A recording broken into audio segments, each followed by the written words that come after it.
Femi, hari ne an ka kawo garin Niamey. To don Allah duk wanda ya ci karo da wannan bidiyon tawa ya tura ma duk inda wannan Nijar yake. Domin ku tashi daga kwana.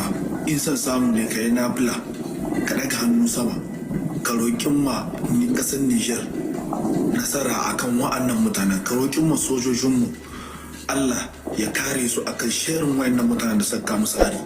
Ko su wane ne? Allah na roƙe ka. Tun nan zan fara addu'a. Allah na roƙe ka don buwayarka, don sunayen ka kyawawa da riba da ya Allah. Allah ka dora sojojin Nijar akan wa'annan azzalumin mutanen. Allah ubangiji ka dora gwamnatin CNSP akan wa'annan mutanen. Allah na roƙe ka kakka ba mu wa'annan mutanen da suka hari garin Niamey nasara a kowane irin hali. Allah kakka ba su damar taɓaka komi. Ya Allah, Allah ka kare mana ƙasar mu ta Nijar. Allah ka zamnar da ƙasar Nijar lafiya da sauran kasashenmu na IAS da sauran kasashen duniya na musulmi. Allah na roƙe ka Allah ka kare ƙasata ta Nijar. Allah ka kare gwamnatin ta CNSP. Allah na roƙe ka duk inda wani mugu yake a cikin Nijar. Allah na roƙe ka Allah ka sa daga wannan ranar ita ce rana ta ƙarshe da aka sake faruwa a babban birnin mu na Niamey da sauran rejiyon mu guda 7 da komin mu da duk inda wani gari yake a cikin ƙasar Nijar. Allah na roƙe ka Allah ka ji tausayin mu. Allah mu bayan ka ne masu kuskure ya Allah. Family ku taimaka ku tashi cikin daren nan babu kwana kan wanda ya kwana. A yi ta taya kasan mu da addu'a. A yi ta taya sojawan mu, ƴan uwan mu, uwayen mu, yannun mu, kannin mu da addu'a. Allah ubangiji ya kare su daga sherin mashiranta. Allah ubangiji ya kare su daga sherin wayannan azzalumin mutanen nan. Wallahi la famille sai confirme hari ne an ga kawo Niamey. Sai confirme Allah ubangiji ya dora Nijar a kansu. Allah ubangiji ya dora sojojin Nijar a kansu. La patrie ou la mort, nous vaincrons. La famille, la lutte continue. Inch'Allah, c'est nous, hommage, c'est le Niger qui gagne.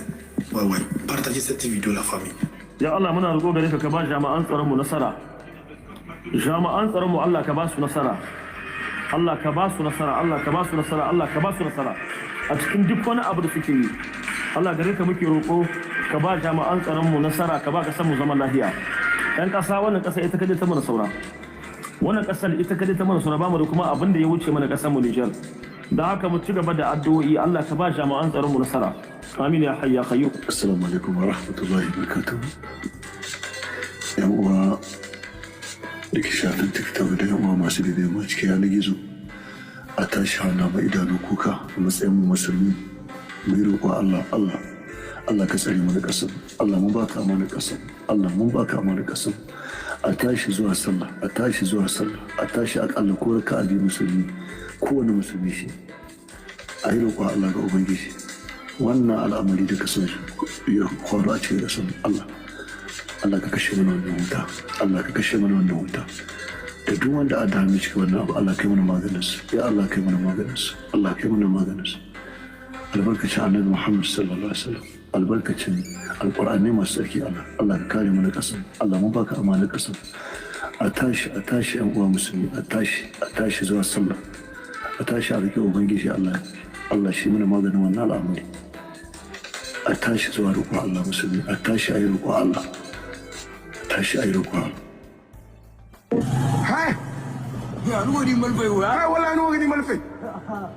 Amerikawa sun yi magana cewa yadda da suke ba Mali wajen 14 miliyan da dola suka ce sun tsaye da wannan abu. Kayan yawan nan ministan afirka itarajiya na Mali Abdullahi Diop ya hito ba su amsa cewa dama sun ce ai gaba da ruwa wannan edikin su ba sa son shi.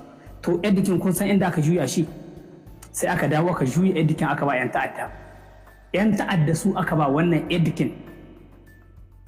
Don haka tun kuma wagga magana da kuke gai tsohin magana ce, ba wai magana yanzu ba ce, an daɗe ana yin wannan ONG din da kuke ji a labe ga busu a labe ga karsana an ce a labe barewa haka suke muma, sai a zo da sunan an ba kasashen mu taimako kuma an amsa taimakon an ba ONG sun kewaya su kuma sun ba 'yan ta'adda. To kun ji yadda ake muna, tun dama kun ji yadda ake muna. Don haka ku tabbatar da cewa wallahi ta'allahi mutum komai ka kai na akanka, ba wani bai iya ya taimaka maka.